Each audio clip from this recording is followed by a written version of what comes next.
Thanks for joining us again today on the Lincoln Right to Life podcast. I'm Russell Barger, Lincoln Right to Life. I have with me today Mike Davis, president of Lincoln Right to Life. We're continuing our conversation with Angela Copenhaver of We Teach Think. So Angela, thanks for joining us again. Thank you for having me.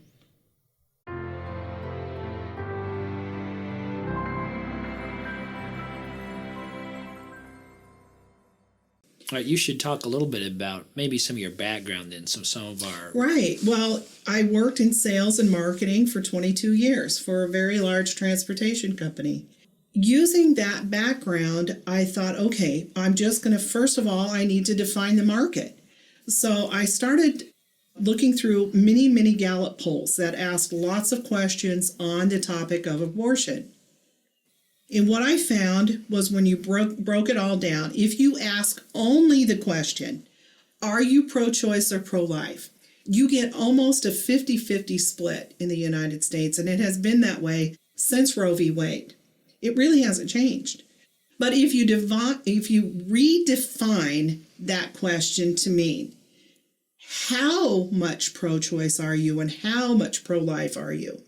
So it breaks down to a very different percentage. So 19% of the population of the U.S. is what we would call pro-choice, meaning they don't want any regulation on abortion at all, abortion on demand at any time during a pregnancy. 22% is your true pro-life active group, the people who want full regulation on abortion and no abortion at all. That leaves 59% of the population that is in the middle. They're basically undecided. Those are the group that says, well, I may not believe in abortion personally, but I'm not going to enforce my morals on others. That's where I was. So if you asked any business owner that is a for-profit company right now, if I told you that 59% of the United States population is a potential customer for you, would you like me to write a business plan for that? The general answer is yes. Yes. Yes, you would. That's a pretty large percentage and a large target market. But what I found was that middle market really was not being marketed to. We're leaving them alone. That's our potential customer base. And with any business, you have your customer base, you have your competitor base, and in the middle, your potential customers. You have to maintain your base while you spend time, money, and energy out in the middle to grow your market share. So what I started looking at was other things, other advertising campaigns that had been successful throughout the years within the U.S., that had changed a topic that was once socially acceptable to socially unacceptable. I went through first the Keep America Beautiful campaign in the 70s with the Native American, the tear, the trash throwing, and so forth. Well, if you study that campaign over the years, we went from it being okay to just throw your trash out the window to now you can't even throw it away. You have to sort it, right? Very successful. We have others that we could note. Drunk driving. It was once okay to drive and drink, and now is not. Unthinkable. It was once okay to not wear seatbelts or put your children in a child restraint. Now you'll go to jail if you don't do it. It's unthinkable. So how could we do that same thing with this topic? And that's how I came up with We Teach Think. So, Angela, your social media campaign now, what you gathered from studying the others that have been successful in changing the culture of the nation, could you explain how your model right now is using their successful models? Absolutely. And one of the things that I found that all of those had in common is that they have a consistent nationwide message. And that was something that I found is lacking right now in the pro-life marketing cause. We're all doing our best. We're all trying to do what we can around the nation, depending on the circumstances of where we're at. But we really needed something that really just honed in on that 59% and caused them to go through basically a sales process. So what we did was we designed 3 advertising kits. Each of the kits has a television commercial and a billboard that goes along with it. They should run at the same time within a community. The first kit starts with the question that this is you on day 1 of your life. Now, the reason why we started with that is because if you ask a pro-choice person, when does life begin? You get the answer. When they're born. When they're born, and sometimes not even now. Yeah, it's questionable. Right, so depending where you're at. If you ask a pro-life person, when does life begin? They say, from day 1. Conception. From conception is usually what you get. But if you ask that 59% in the middle, when does life begin? You get answers like 8 weeks, 12 weeks, 20 weeks, when it feels pain, when it's viable on its own. There's no consensus within that group when life begins. So, Angela, describe to me how you can get those people in the 59% to incrementally understand the humanity of the unborn child. So trying to get someone in that middle market to say that it ends a human life when an abortion occurs, when they're not even quite sure if it's a human life, that's where we have to start. And so that's why the billboard, the first billboard, says, this is you on day 1 of your life. It doesn't say this is a human being on day 1 of their life. We want you to internalize that that is you. If you're alive and looking at that sign, it doesn't matter what race or what gender or where you were born in the world. This is what you looked like on day 1 of your life. And then we have the 30-second commercial, which is titled, I Was Created and I Am Human. And that ties in with the billboard. I am human and I was created. Soy humano y fui creado. I am human and I was created. I am human. I was created. I am human and I was created. I am human and I was created. We believe these truths to be self-evident, that all humans are created equal. So that's kit 1. Now, once that has run in a community for a decent period of time, and we're estimating anywhere between 9 to 12 months it's probably going to take to run the first one, then you can move to kit 2. Kit 2 has a billboard that shows the human preborn at 56 days and a diamond. And it simply says, both of these weigh the same. Which one has a greater value? Because now what we're trying to do is establish value on something that we've already established is alive. Now we have a second commercial that's not produced yet, but as soon as funding comes available, we will produce that commercial. And the commercial that goes along with it is called Wanted or Unwanted. It's a close-up shot of just children. So it'll say something to the effect that I am wanted. It'll be a close-up of that same face that says, I am unwanted. And then it will say which one of us has a greater value. Then the tagline on that one says, I have a dream that one day all humans will be valued equal. Human from day 1. So you can see from the first commercial with it ending, we believe these truths to be self-evident. I have a dream. You see how it pulls in those social constructs already that you must agree with now. You can disagree in your brain, but if you say it out loud now, you'll be in trouble because it's socially unacceptable to say that. So we establish value with that second kit. This is some of the sociology that, honestly, apologists will actually use. What you'll do is you'll make a bunch of statements that people are going to commonly agree with. It's unthinkable generally that you wouldn't agree with whatever those statements would be, and then start to link those to some of the constructs, some of the ideas that propel the pro-life movement. I think that's some of what you're doing. Absolutely. And what we want to do is to have the viewer internalize that decision themselves. Because trying to guilt somebody into changing their mind might work for the time that you're sitting across from them. But when they get in that either voter booth or their own car or whatnot, they're going to revert back to what they previously believed. When you think about how long it took for being acceptable to throw trash out your window, right, a to long now time. It's not acceptable, it's unthinkable. And the grandkids will say, "What are you thinking, Grandma? Why are you throwing the trash out?" Right. And then you can't even throw it away. You have to sort it. Right. They will go through and tell you all those things that we can recycle instead of throwing them out. How long do you think it will take your campaign to make abortion unthinkable?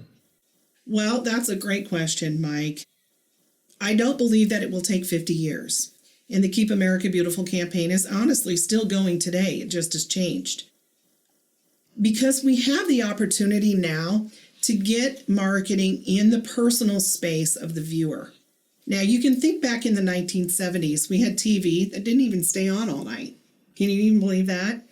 We had radio, we had newspapers and magazines and billboards. But now we have the opportunity to get that message in the viewer's personal space 24 hours a day, 7 days a week, via their car, via the TV, via their smartphone.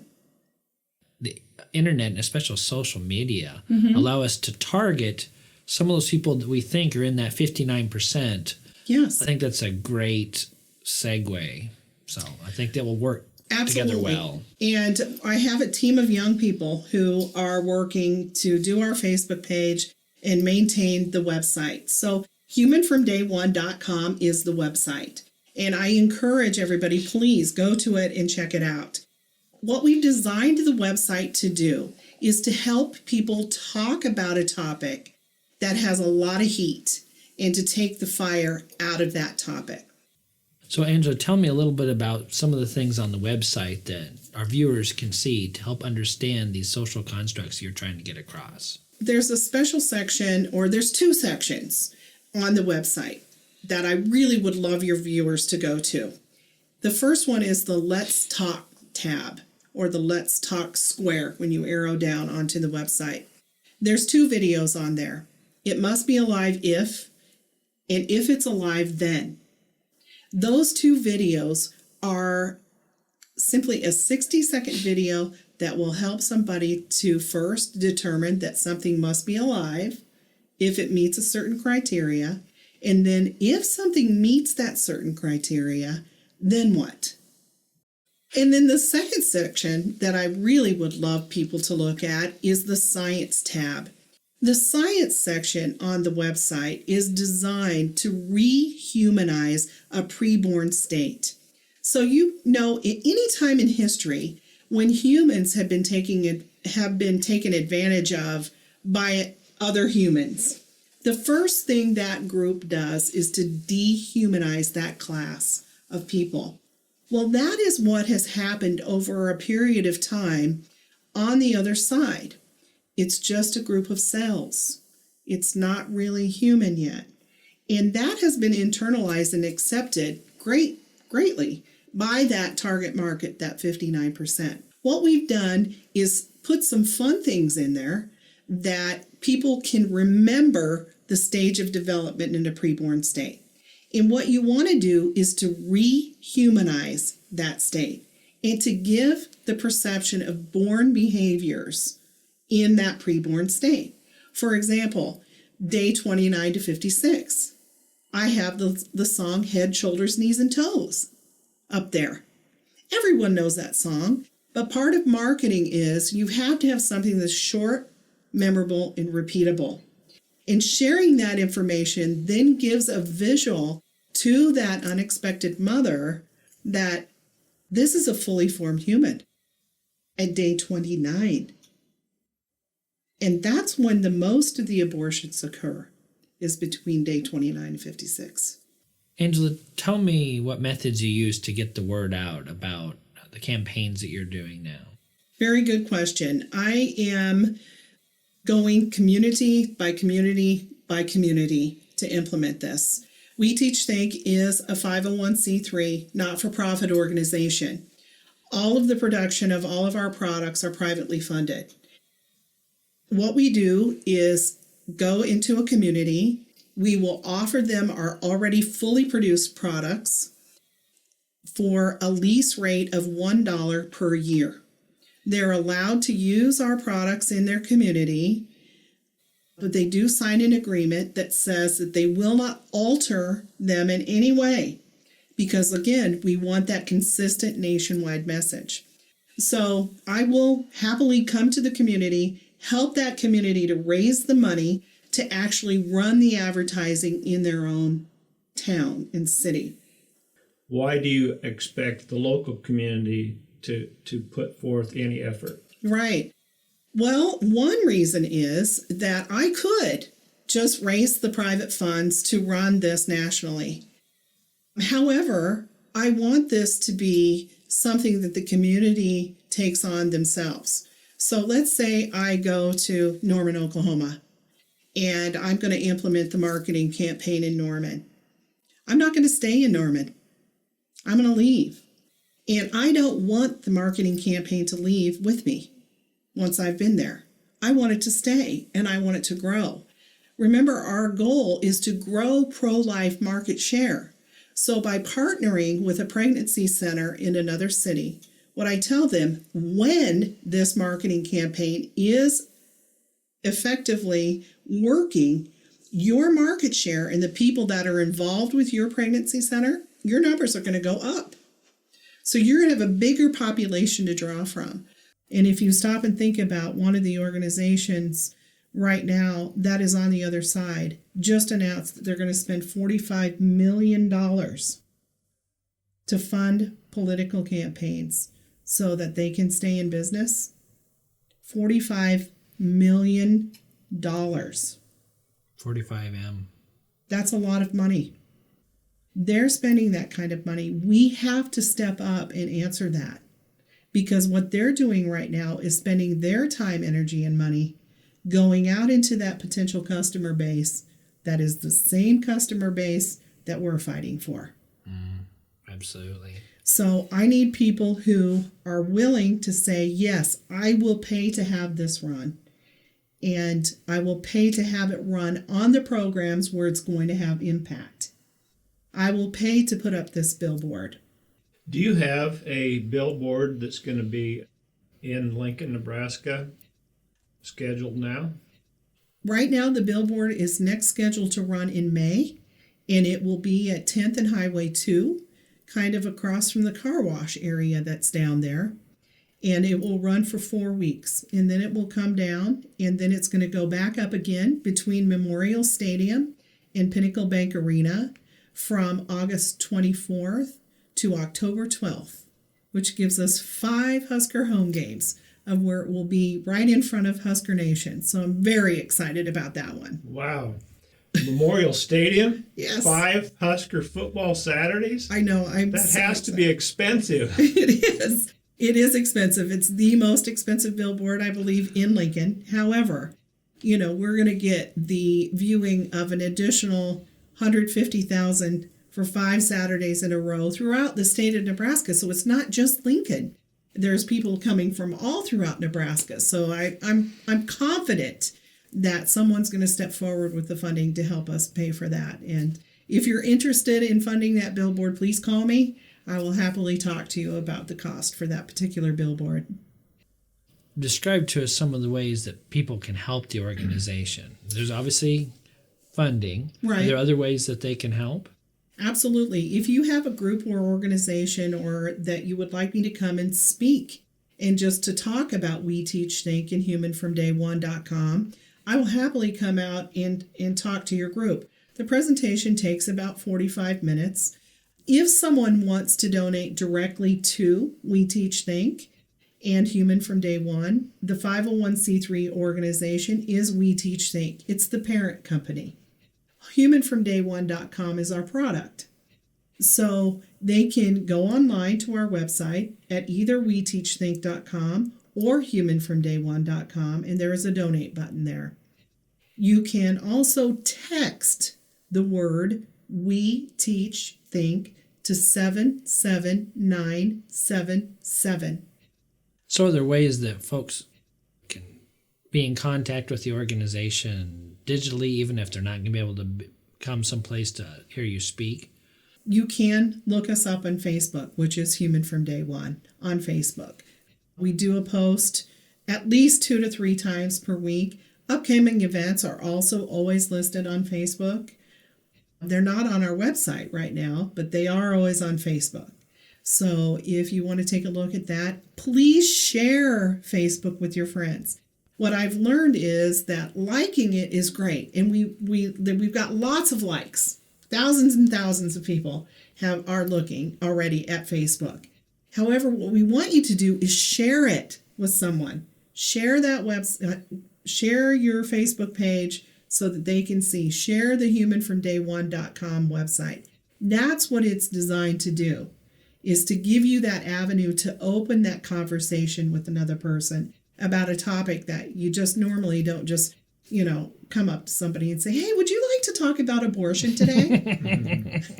Well, yes, please, let's talk about that. No one does that. But this gives you an avenue to open that conversation.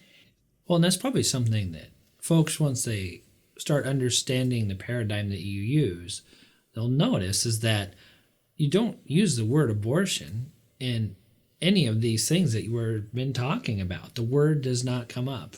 Right. And it's ironic that, to make it unthinkable, it's also unsayable in most of the things that you produce. Right. Because that market that we're really trying to get to, if you use the words pro-choice, pro-life, abortion, conception, any of those words are trigger words that will cause there to kick in, and say, I'm just going to pretend like I'm listening, and then I'm going to get away from her as quickly as I can. And the next time she calls, I'm not going to answer. So taking out those trigger words is intentional. Well, Angela, we've enjoyed having you here for this interview. I think we've learned a lot about the organization. We're really praying for its success and it reaching the minds and hearts of all those folks that are in the middle. So we'd ask you, the viewers, to also consider how you could become involved by going to her website. And please pray for the success of this organization. So please join us again for our next set of podcasts. Thank you and God bless.